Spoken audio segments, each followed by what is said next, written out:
자, 오늘도 말씀을 통해서 같이 함께 은혜를 나누도록 하겠습니다. 자, 오늘 18장의 말씀부터 계속되는 말씀이죠. 20장의 말씀까지 이제 다윗의 고난이 시작이 됩니다. 다윗의 고난이 시작이 됩니다. 이것은 하나님께서 주신 고난이지만은 하나님의 축복의 과정이다라고 말씀을 드릴 수 있습니다. 그래서 고난은 하나님의 축복을 이 포장지로 쌓아서 주는 것이다. 이제 그렇게 얘기합니다. 그러니까 포장지를 뜯으면 선물의 내용물을 받을 수 있는 것처럼 바로 고난의 포장지를 싸서 하나님 우리에게 주시는 거야. 근데 이 고난이라고 해서 확 집어 던져버리면은 선물을 다 집어 던지는 거예요. 그래서 고난까지 딱 받고 이 고난을 잘 뜯어서 해체시키면 하나님의 축복이 그 안에 들어가 있는 것입니다. 그러므로 반드시 하나님의 사람들은 고난을 받게 되어 있다.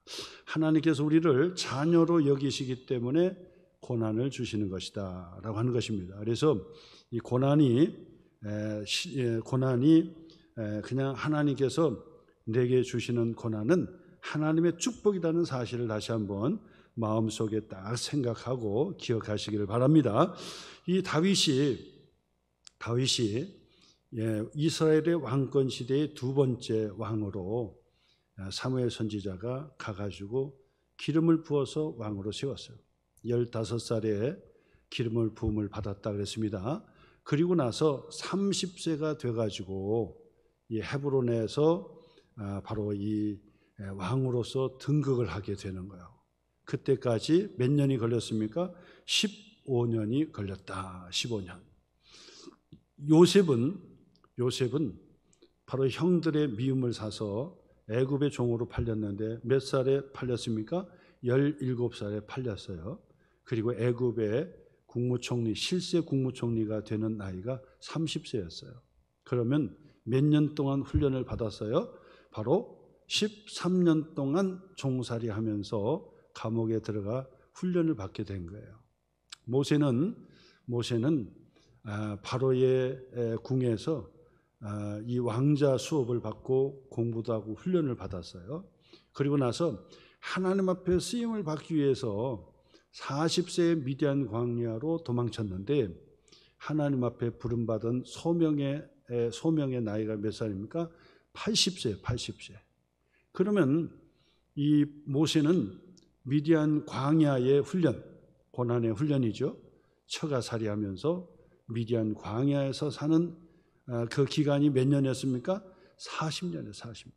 40년 동안 훈련을 받은 것이다라고 말씀을 드릴 수 있습니다. 그러므로 우리에게도 하나님께서 많은 고난을 주시지만은 하나님의 때가 되면 요셉처럼 국무총리로 올려주시기도 하고 그 다음에는 다윗처럼 왕의 보좌에 올라가게 해주시고 그리고 이스라엘 백성들을 이끌어내는 최고의 지도자로 모세가 하나님 앞에 쓰임 받기까지 40년을 훈련받았는데 하나님께서 모세를 그렇게 쓰셨던 거예요.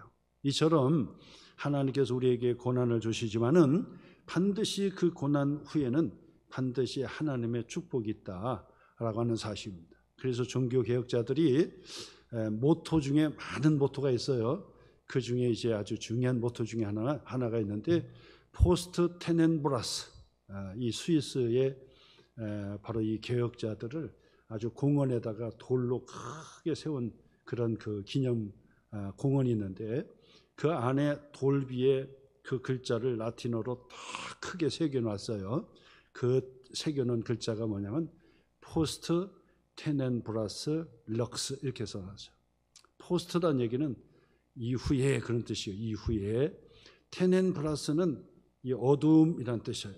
어두움 후에는 반드시 럭스 빛이 온다. 어두움 후에는 반드시 빛이 온다. 그래요. 고난 후에는 반드시 하나님의 복이 임하게 된다.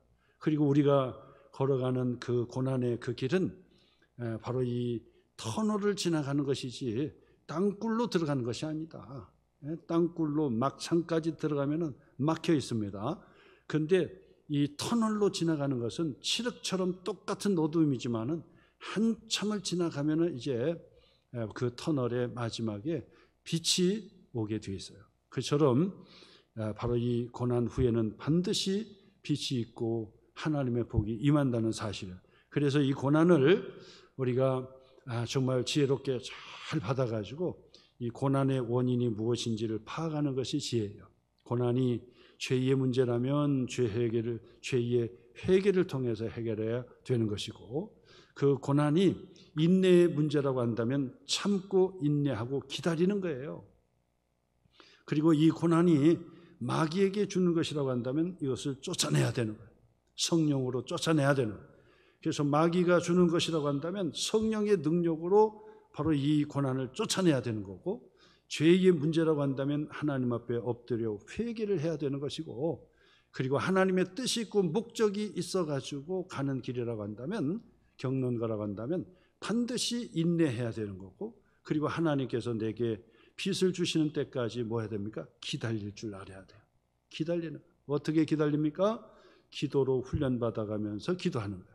이것을 우리가 지혜롭게 판단하면서 우리가 신앙생활을 해야 된다라고 말씀을 하시는데, 이 다윗에게는 뭐 보겠습니까? 다윗에게는 마귀의 시험도 아니고, 이 다윗에게는 하나님께서 훈련시켜 주는 과정이에요. 그러니까 때가 돼야 되는 거예요. 때가. 그래서 15년 동안을 기다려야 돼요. 15년 동안. 근데 그 다윗이 하나님 앞에 그렇게 사랑받기까지 그 고난의 그 훈련은 광야의 체험이었었지요. 쫓기는 신세였어요. 그리고 이방 땅에 가가지고 미친 채 할 정도로 그렇게 고난을 받았어요. 나중에는 이 갈 곳이 없어가지고 막 사울 왕이 막 이를 잡듯이 막 샅샅이 수색을 해서 이 다윗을 잡으려고 했기 때문에 다윗이 정말 숨을 곳이 없을 정도로 그렇게 고난과 고난 가운데 바로 이 다윗은 훈련받고 연단받고 또 기다리는 훈련을 해야만 했다라고 하는 사실이에요.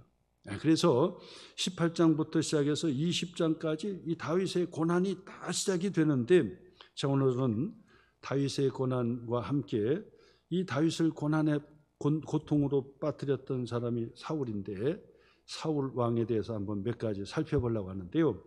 사울의 문제는 뭐였느냐? 사울의 문제는 뭐였느냐? 단도직입적으로 하나로 말씀을 드린다면 하나님께서 다윗을 버리신 거예요. 그리고 사울을 버리신 거예요. 그리고 사울은 성령 충만했던 하나님의 사람이 성령이 자기에게서 떠나가신 거예요. 그러니까 그때부터 문제가 생긴 거예요. 성령이 사울에게서 떠나가 버렸단 말이에요. 그때부터 문제가 생긴 거예요. 그래서 오늘 성경에서도 다윗의 고난에 바로 그 모습을 보여주는 본문의 말씀인데, 이 사울 왕이 무슨 문제, 어떤 문제의 모습으로 나타나는지 우리가 다시 한번 본문의 말씀을 통해서 살펴보는데, 이것은 앞에서도 반복이 되고 20장까지 계속 반복이 되는 거예요. 그래서 이 말씀을 우리가 끝날 때까지 우리는 무엇을 도전을 받아야 되냐면, 성령 충만 주시옵소서, 말씀 충만 주시옵소서, 하나님의 성령을 내게서 떠나가게 하지 마옵소서. 성령 충만 받고, 지속적으로 성령 충만 받고, 말씀 충만 받아서 말씀 붙들고 기도 붙들고 이 두 가지를 붙들고 하나님 앞에 예배의 성공자가 되셔야 된다고 말씀을 드릴 수 있습니다. 우리가 신앙 성장의 5 기둥 알고 있잖아요. 반드시 이 5개를 붙들어야 돼요. 하나님의 말씀으로 묵상하는 말씀을 붙들어야 되고, 그다음에 하나님의 말씀으로 기도하는 기도를 붙들으셔야 돼요. 그리고 하나님 앞에 예배하는 이 예배를 붙드셔야 돼요. 영과 진리로 드려지는 예배, 형식적인 예배, 의무적인 그 예배가 아니라 하나님께 살아있는 예배로 하나님 앞에 나가야 되는 거예요. 그래서 공적 예배는 기본적으로 다 이거는 회복하셔야 되는 거예요. 오늘 예수님께서 조반을 먹이신 후에 사명을 깨우쳐 주시고 회복시켜 주셨다는 말씀했잖아요. 그래서 이 베드로에게, 제자들에게 내 양을 먹이라, 내 양을 치라, 내 양을 먹이라 3번씩이나 사명을 붙들고 집중하라는 거예요. 예배의 공적 예배는 이제 우리가 이 코로나를 지나면서 너무 해이해졌다는 것 우리가 너무나도 잘 알아요. 우리 스스로가 다 잘 알고 있습니다. 그렇기 때문에 공적 예배를 반드시 우리가 회복하셔야 돼요. 이것은 기본적인 거예요. 하나님의 복 받는 것 이건 기본이다. 기본. 기본적인 거예요. 공적 예배를 모르신 분들에게 말씀을 드린다면 주일 낮 예배, 오후 예배, 수요 예배. 주일 낮 예배, 오후 예배, 수요 예배. 공적 예배예요. 반드시 이거는 회복하셔야 돼요. 그래서 예배의 삶을 반드시 우리가 잡을 수 있어야 돼요. 그래서 바로 이 예배의 기둥, 그 다음에는 또 뭐지요? 전도, 선교, 구제, 봉사. 언제든지 이걸 붙들으셔야 돼요. 때를 얻든지 못 얻든지 전도에 힘써야 되고, 그리고 선교에 힘써야 되고. 우리 소망교회 선도님들이 벌써 선교 헌금이 막 늘어나고 있는데 감사한 거예요. 감사.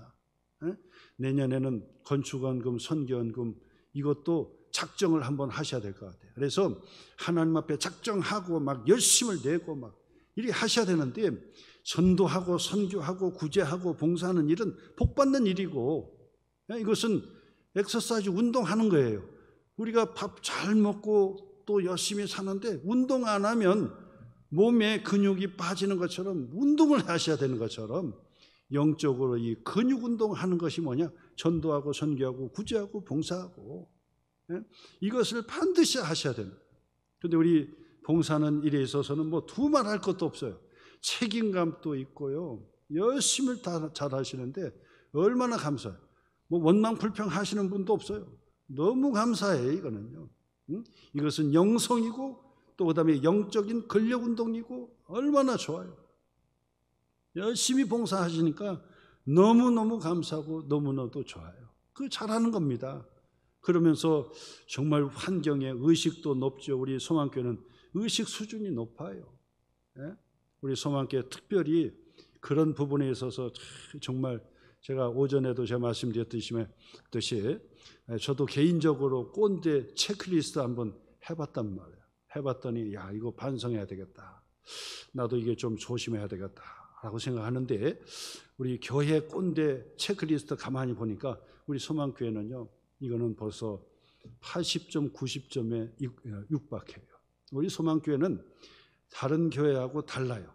여러분 잘 본인들은 모르실 수 있어. 본인들은 우리 목사님들은 뭐 여러 교회를 다니고 목사님 다 만나기 때문에 아는데 본인들은 모르실 수 있어요. 그런데 여러분 우리 소망교회는 바로 의식 수준도 높은 거예요. 환경운동 앞장서지요. 그 다음에 여러 가지 그 면에서 상당히 예의가 있고 그런 면이 있죠. 뭐 장로님, 권사님들부터가 굳은 일 벌써 다 하잖아요. 이거는 다른 데 가보세요. 이게 하는가. 우리 목사님들한테도 이게 청소, 뭐 목사님들 이건 감히 상상을 못 해요. 아니 목사님이 왜 청소하냐고. 우리는 너무 자연스러운데. 그렇잖아요. 우리 선생님들도 너무 자연스럽잖아요. 목사부터 시작해서 우리 교회 이 교역자들은 다 굳은 일부터 하는지 다 너무나도 자연스럽잖아요. 이게 영성이니까. 영성이니까 내가 목사네 하고 뒷짐지고만 있으면 안 되잖아요. 이 영성이니까 얼마나 그냥 자연스러운 거예요. 우리 장로님들도 그냥 자연스러운 거예요. 근데 다른 교회에서 와서 보면 놀라는 거예요. 장로님이 아이고 담배 공주 주스면서 왜 저렇게 하시지? 자기 교회는 못 보는 거예요. 못 보는. 권사님들도 마찬가지로 열심히 그렇게 하시는 거 바로 이 봉사 잘하고 있습니다. 구제하는 데 있어서도 우리 교회가 크지는 않지만은 늘 제가 자랑스러운 게 반드시 어려울 때는 바로 우리가 그 조금씩이라도 걷어가지고 그때마다 구제하는 거 잘하는 것입니다. 너무나도 잘하는 것입니다. 전도도 전도팀이요 자발적으로 모여서 다 전도하고 기도하고 전도하고 교제하고 얼마나 감사합니까? 그 다음에 선교. 근데 이 선교비는 좀 늘어나야 되겠어요. 저번에도 한번 제가 말씀을 드렸지만은 그렇게 했더니 대번 선교 헌금도 많이 내시는 것 같아요. 더 늘어나는 것 같아요. 지금도 아직도 부족한 것 같아요. 그래서 이 선교 헌금과 건축 헌금 같은 경우는 교회가 이제 계속 되면 될수록 건물의 노화가 계속 시작하고 또 수리해야 될 게 많아요. 사실은 돈이 많이 들어갑니다. 그래서 우리가 새로운 교회를 건축하는 건 아니기 때문에 그렇게 큰 돈은 들어가지는 않습니다만은, 그러나 그때그때마다 우리가 여러 가지 수리하고 좋은 시설을 만들기 위해서는 바로 여러분들의 건축헌금이 필요하단 말이에요. 그래서 내년부터는 제가 건축헌금, 선교헌금도 작정을 한번 해봐야 되겠다, 그런 마음을 지금 굳게 잡고 있고, 저번에 설교했더니 벌써 이 선교 헌금도 늘어나고 인원수가 늘어나고 잘하는 겁니다. 잘하는 거예요. 그렇게 해서 전도하고 선교하고 구제하고 봉사하고 이거 붙들어야 되는 거예요. 이거 붙들어. 영적인 근력 운동하는 것이니까 이거 붙들어야 돼. 그래야 건강하단 말이에요. 그리고 마지막으로 성령 안에서 교제하는 거잖아요. 친교하는 거예요. 그래서 서로를 복돋아주고 중보기도해주고 사랑해주고 그다음에 끌어주고 함께 칭찬해주고 같이 웃어주고 감사한 거죠. 감사한 거예요. 우리 권사님들 제주도 갔다 오시면서도 우리 교회 집사 권사님들이 가가지고 아주 주도적으로 잘한 것 같아요. 아주 호응도 잘하고 막 반응도 잘하고 그렇게 하니까 저도 습관이 돼가지고 우리 목사님들 만나면 아이고 목사님하고 손을 이렇게 드니까 나도 이게 들으면서 우리 교회에서 해야 되는 건데, 그런데 하도 이게 손을 드니까 아이고 목사님 왜 이렇게 격렬하게 이렇게 환영을 하냐고. 그럼 나도 모르게 가가지고 또 막 이런다고. 그러니까 그쪽에서도 아이고 반갑다고 막 이렇게 되는데 습관이 되는 거야. 우리 성도님들 만날 때도 아이고 반갑습니다 막 손을 흔들고 막 하니까 얼마나 감사한지. 여러분, 상대방에게 엄청난 에너지를 주는 겁니다. 상대방에게 힘을 부여해 주는 겁니다. 상대방에게 막 의욕을 북돋아 주는 것입니다. 얼마나 감사합니까? 내가 돈을 줄 수도 없고 내가 밥 사주는 것도 중요하지만은, 그러나 막 손으로 막 그냥 환한 미소로 이렇게 전달이 되면 그게 엄청난 그 에너지를 주는 거예요. 밥을 사주는데 이제 부담스럽게 하면 밥 먹기도 그렇고 이게 소화도 안 되고 그래요. 근데 돈 들이지 않고도 막 환한 미소로 그냥 환영해주고 막 그냥 칭찬해주고 격려해주고 하세요.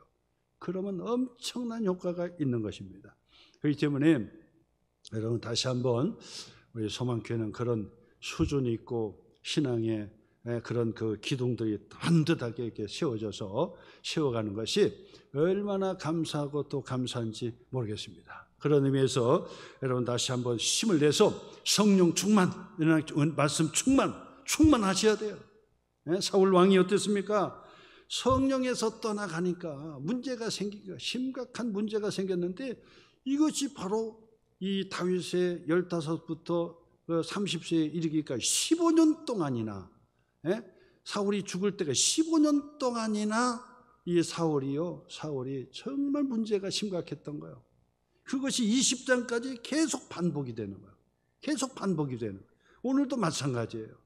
도대체 사울 왕이 성령이 그에게서 떠나가니까 무슨 문제가 있었습니까? 오늘 성경 보니까 다윗을 죽이려고 했다는 거예요. 죽이려고. 오늘 성경 1절 말씀 다시 한번 보세요. 사울이 그의 아들 요나단과 그의 모든 신하에게 뭐 하라고요? 다윗을 죽이라 말하였더니. 그래서 다윗을 죽이라 말하였더니. 사울의 문제가 뭐예요? 말씀 충만하지 못하고 공적 예배를 회복하지 못했고요. 성령이 그에게서 떠나가 버리니까 문제가 발생한 거예요. 그러니까 애매하게 다윗을 죽이려고 했던 거예요. 다윗을 죽이려고 해요. 그래서 명령을 내려가지고 다윗을 보면 죽여라 그래. 죽여라. 다윗을 죽이라는 거예요. 왜 그랬습니까? 미워하고 시기하고 질투하고. 시기 질투예요. 시기 질투. 미워하고 시기하고 질투하고. 항상 제가 한두 번 얘기하는 것이 아니죠. 말씀에서 시기 질투하지 말자. 미워하지 말자. 미움은 살인죄고. 그리고 원망 불평하지 마라. 원망 불평하지 마라. 광야에서 다 죽는다. 원망 불평해서 다 죽었어요. 원망 불평하지 말고 시기 질투하지 마라. 미움은 살인죄다. 지금 시기 질투하고 미워하잖아요. 그러니까 이게 다윗을 죽이려고 하는 거예요. 15년 동안이나 자기가 죽을 때까지 다윗을 죽이려고 했던 거예요. 죽이려고. 그런데 하나님께서 이 다윗을 훈련하는 것이라고 했죠. 그렇기 때문에 훈련받는 이 다윗은 그런 사울 왕의 엄청난 권력 앞에, 그렇잖아요. 실세 왕이잖아요. 군대를 동원할 수 있는 왕이란 말이에요. 근데 그 왕이 군대를 동원해버리면 이 다윗 하나 죽이는데 아무런 힘도 안 들이지요. 근데도 불구하고 다윗은 또한 고난에 훈련받는 하나님의 훈련 과정이었기 때문에 누가 나타납니까? 다윗을 돕는 동역자가 나타난다. 그 동역자가 누구였습니까? 요나단이었다는 거예요. 요나단. 그 요나단은 누굽니까? 바로 사울 왕의 아들이었다는 거예요. 아들. 사울 왕의 아들, 왕자지요. 그 요나단이 다윗 편에 서서 다윗을 변호해 주기 시작하는 거예요. 이것이 바로 하나님의 섭리입니다. 하나님께서 반드시 고난 중에서도 누구를 보내주십니까? 자기를 도와줄 자를 하나님께서 다 옆에 세워주시는 거예요. 다윗이 고난을 받는데 그냥 내박쳐 두는 것이 아니라 사울 왕의 아들 요나단을 옆에다 딱 가두로 해주는 거예요. 보호해주는 거예요. 그래서 다윗과 요나단은 바로 이 엄청난 우정이 생기게 돼요.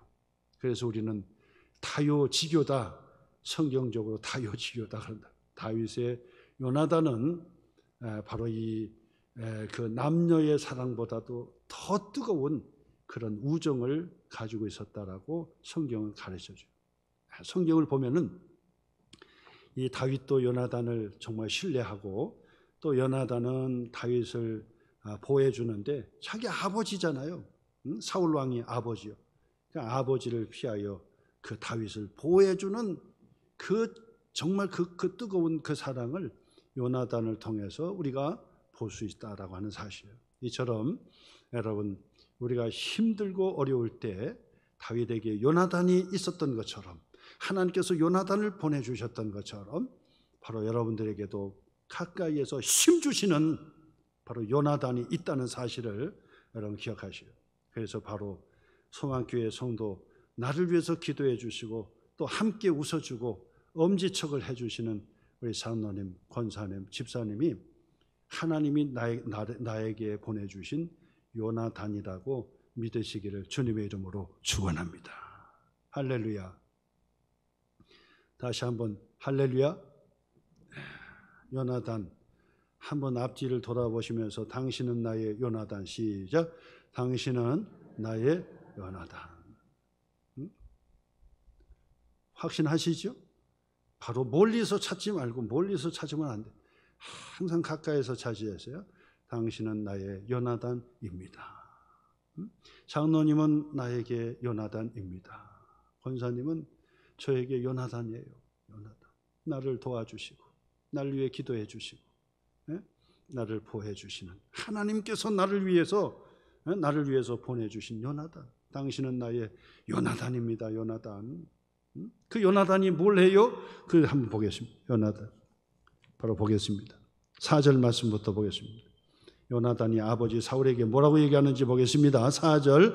요나단이 그의 아버지 사울에게 다윗을 칭찬하여 이르되 원하건대 왕은 신하 다윗에게 범죄하지 마옵소서.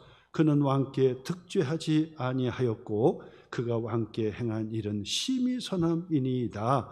그가 자기 생명을 아끼지 아니하고 블레셋 사람을 죽였고 여호와께서는 온 이스라엘을 위하여 큰 구원을 이루셨으므로 왕이 이를 보고 기뻐하셨거늘 어찌 까닭없이 다윗을 죽여 무죄한 피를 흘려 범죄하려 하시나이까.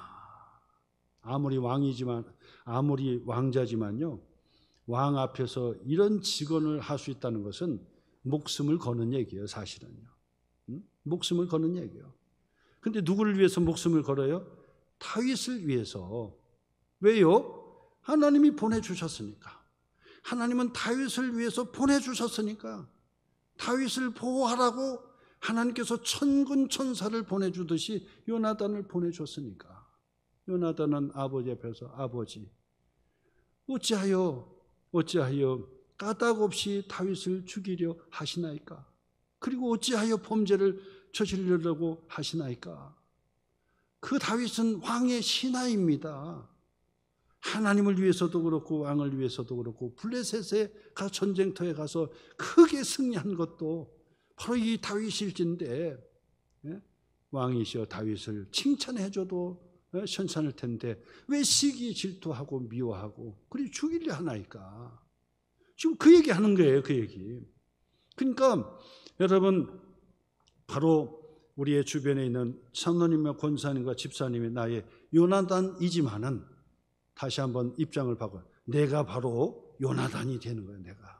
내가 요나단이 되는 거예요.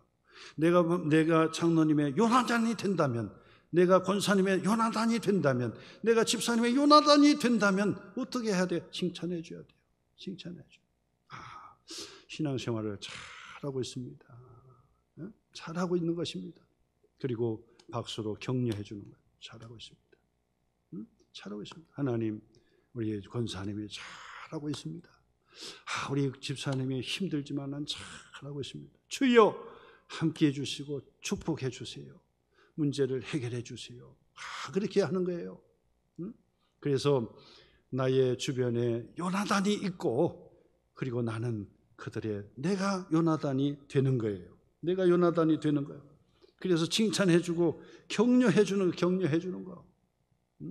다윗은 하나님의 성령이 그에게서 떠나감으로 인해서 문제가 심각해졌는데, 그 문제는 뭐예요? 다윗을 죽이려고 했다. 죽이려고. 그 다음에 오늘 성경 8절 말씀부터 보니까 다윗에게 문제는 뭐였냐면 단창을 던져가지고 직접 자기가 죽이려고 했어요. 앞에서는 자기 신하들을 통해서 죽이라고 했지만은 이제는 자기가 단창을 던져가지고 바로 이 다윗을 죽이려고 했어요. 한번 보세요. 8절 말씀 보세요. 8절 같이 계십니다. 전쟁이 다시 있으므로 다윗이 나가서 블레셋 사람과 싸워 그들을 크게 쳐 죽이매 그들이 그 앞에서 도망하니라. 사울이 손에 무엇을 가지고요? 단창을 가지고 그의 집에 앉았을 때에 여호와께서 부리시는 악령이 사울에게 접하였으므로 다윗의 손으로 수금을 탈 때에 사울이 무엇으로요? 단창으로 다윗을 벽에 박으려 하였으나 그러잖아요. 사울 왕은 장수 출신입니다. 덩치도 큰 장수 출신이에요. 그가 창을 던져버리면 명중하는 거죠. 그래서 이 다윗을 직접 죽이려고 단창을 갖다 던져버렸어요. 다윗이 피하지 않았으면 벌써 죽었을 거예요. 2번씩이나 단창을 던져서 그를 죽이려. 왜 그랬습니까? 사울 왕에게서 성령 하나님이 떠나갔기 때문에 그런 거예요. 예배의 실패자가 되면 이 사울처럼 악해지는 거예요. 은혜를 받는 사람이 은혜가 떨어지면 세상 사람보다 더 악랄해지는 거예요. 그렇기 때문에 우리가 은혜를 지속적으로 받고 말씀을 지속적으로 은혜 받고 성령도 지속적으로 충만 받으셔야 돼요. 성령 충만케 해주세요. 성령 충만케. 내가 성령 충만 받지 않으면 내가 하나님의 일을 할 수도 없고, 그리고 내가 하나님의 적대적인 그런 못된 이 죄악이 드러나게 되어 있습니다. 성령 충만하게 해주세요. 이 기도해야 되는 기도를. 사울 왕의 문제가 그거였어. 그랬더니 자기가 직접 단창을 들고 그를 죽이려고 해서 자기를 위해서 수금을 타는 이 다윗을 그냥 죽이려고 창을 던졌다 그 말. 창을 던졌어. 자, 그런데 이때도 다윗은 훈련. 하나님의 훈련이었기 때문에 반드시 옆에 누가 있어요? 동역자가 있어요. 근데 이번에 어떤 동역자가 나섭니까? 바로 이 미갈이라고 하는 바로 이 사울 왕의 딸이죠. 다윗과 결혼했습니다. 다윗의 아내 미갈이 돕는다 그 말이에요. 돕는다. 한번 보세요. 11절 말씀 보세요. 11절 가시겠습니다. 사울이 전령들을 다윗의 집에 보내어 그를 지키다가 아침에 그를 죽이게 하려 한지라 다윗의 아내 미갈이 다윗에게 말하여 이르되 당신이 이 밤에 당신의 생명을 구하지 아니하면 내일에는 죽임을 당하리라 하고. 누가요? 미갈이. 미갈은 누굽니까? 사울의 딸이었어요. 그리고 나서 12절 보세요. 미갈이 다윗을 창에서 달아 내림에 그가 피하여 도망하니라. 미갈이요, 다윗을 도와준 거예요. 자, 사울 왕이 하나님의 성령이 그에게서 떠나가니까 문제가 심각해졌어요. 그래서 다윗을 죽이려고 했어요. 그리고 다윗은 하나님 앞에 철두철미하게 15년 동안 훈련을 받아요. 15년 동안 죽음의 고비를 여러 번 넘기는 아주 극악한 훈련을 이 다윗이 아주 초훈련을 받게 되는 거예요. 훈련을. 자, 근데 그 훈련을 받는데 혼자만 그 훈련을 받을까요? 하나님께서 사람을 붙여주시는 거예요. 하나님의 사람을.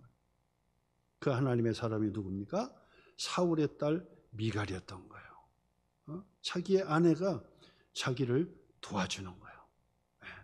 그렇기 때문에 하나님의 사람 다윗을 돕는 동역자는 바로 아내가 되고 남편이 되고 그리고 사랑하는 딸이 되고 사랑하는 아들이 되고 때로는 나를 위해 기도하는 부모가 될 수도 있다는 사실이에요. 가족이 바로 우리 편이 되어주시고 또 나를 동역해 주는 거예요. 동역해 줘요. 그렇기 때문에 여러분 웬만해서는 이 가족 관계를 아주 친밀한 화목의 관계로 늘 같이 하셔야 돼요. 그게 쉽지는 않을 수 있어요. 어렸을 때는 그냥 같이 사이좋게 싸우다가도 화해하고 그러면서도 같이 힘이 되고 그러면서 같이 지내는데 나이가 들고 결혼하고 다 그러면 형제 간에도 멀어지고 또 원수로 지내는 사람들도 있어요. 네. 뭐 나이가 들고 막 그러니까 그렇잖아요. 그런데도 세상살이를 가만히 보면요, 그래도 가장 내 편이 되어주는 사람은 가족이에요. 가족. 부모가 항상 내 편이 되어주잖아요. 항상 내 편이 되어줘. 부모는 아주 이 객관적일 수 없는 분이 부모예요. 부모가 자식을 향하는 것은 객관적이질 못해요. 주관적이죠. 아니 객관적으로 뭐 내 아들이 잘생겼다, 내 딸이 예쁘다. 아니 객관적으로 그렇지는 않단 말이에요. 근데 주관적이잖아요. 그러니까 항상 편인 거예요. 항상 편. 그 어떤 분은 그러더래요. 남편은 남의 편이라 그러더라고. 남편이 남의 편이래. 그렇지 않죠. 남편도 자기 편이고 아내도 자기 편이고. 그래서 부부간에도 정말 내 편이 되어서 동역해 주는 거예요. 하나님께서 그렇게 만들어 주시는 거예요. 각자 다른 매력을 가지고 만났기 때문에 살다 보면 연애할 때는 다른 성격이기 때문에 매력적이었다고요. 근데 살다 보면은 다른 성격이기 때문에 부딪히는 거예요, 사실은. 그래서 왼수처럼 그렇게 부딪힌다고요. 근데 사실은 하나님의 그 작품이에요, 작품. 하나님의 작품이에요. 그래서 하나님께서 내 남편을 내게 맡겨주신 것이고 하나님께서 내 아내를 내게 맡겨주신 거예요. 천국에 가서도 내 남편, 내 아내가 있는 것이 아니에요. 전에도 한번 웃으라고 제가 말씀드렸잖아요. 열심히 남편 교회 다니라 그러니까 안 다니다가 사랑하는 아내가 죽고 나니까 그제서야 깨달아. 야, 우리 아내가 정말 착한 아내였는데 내가 예전에 미처 몰랐네. 그리고 나서 이제야 내가 이 아내를 위해서 내가 할 수 있는 게 뭘까?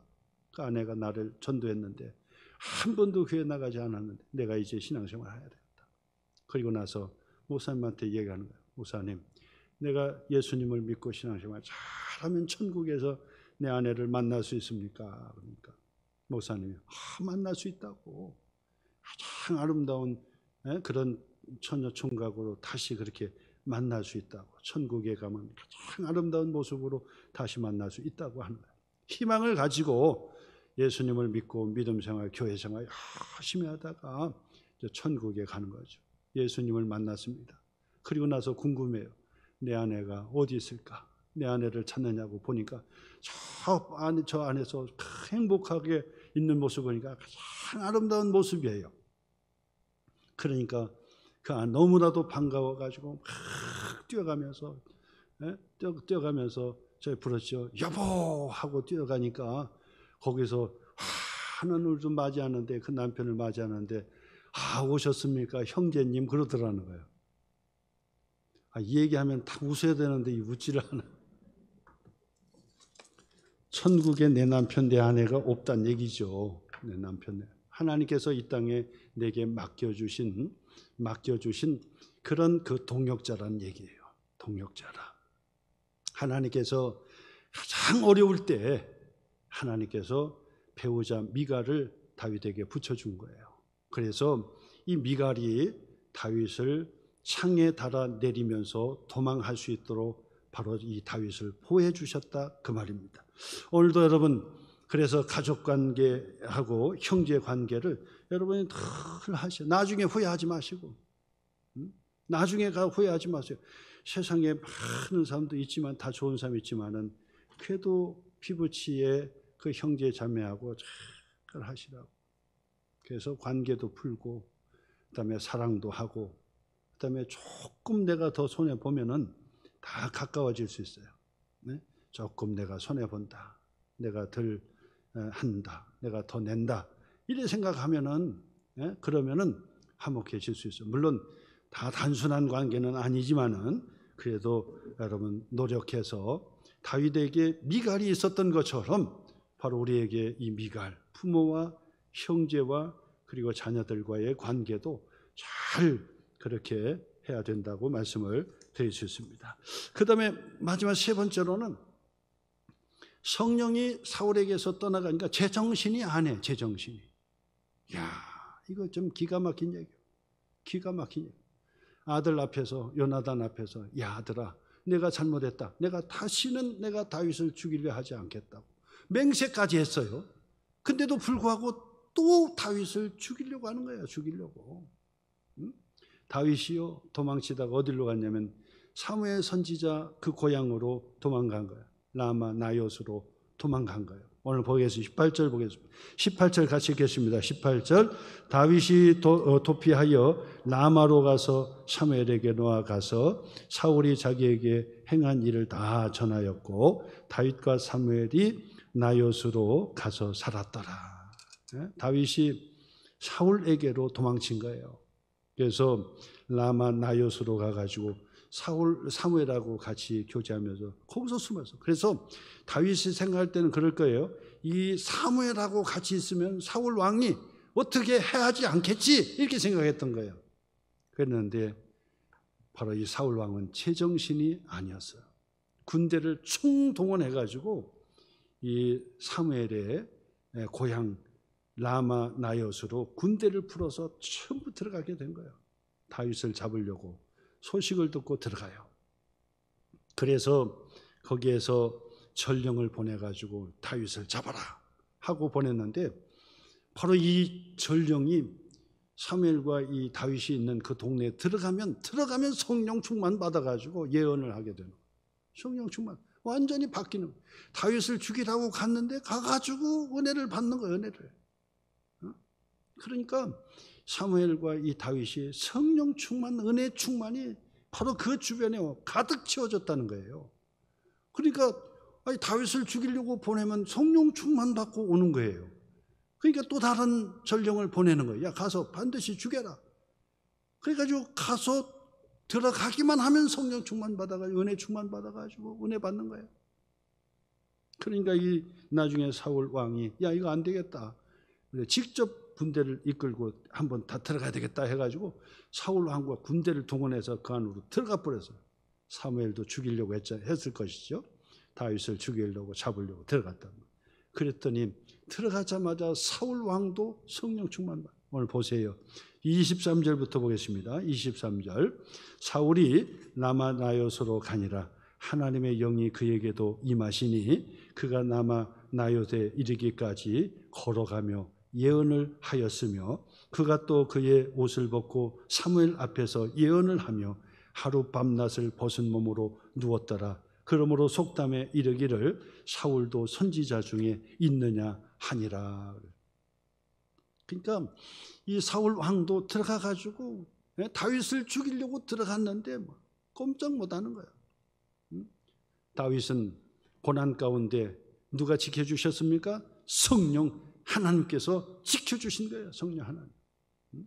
다윗에게 고난을 주셨지만은 하나님께서 성령으로 함께해 주셔서 다윗을 붙들어 주신 거예요. 그러므로 여러분, 성령의 은혜를 늘 사모하셔야 돼요. 내게 성령을 주시옵소서. 내게 주신 성령으로 충만케 해 주시옵소서. 그래서 늘 말씀 충만, 기도 충만, 성령에 충만하셔야 돼요. 주여 내게 성령을 부어 주옵소서. 그래서 성령의 충만을 받으면요, 놀라운 축복의 역사가 일어나요. 성령의 열매가 맺혀지게 될 뿐만 아니라 성령이 임하시면 너희가 권능을 받는다 그랬어요.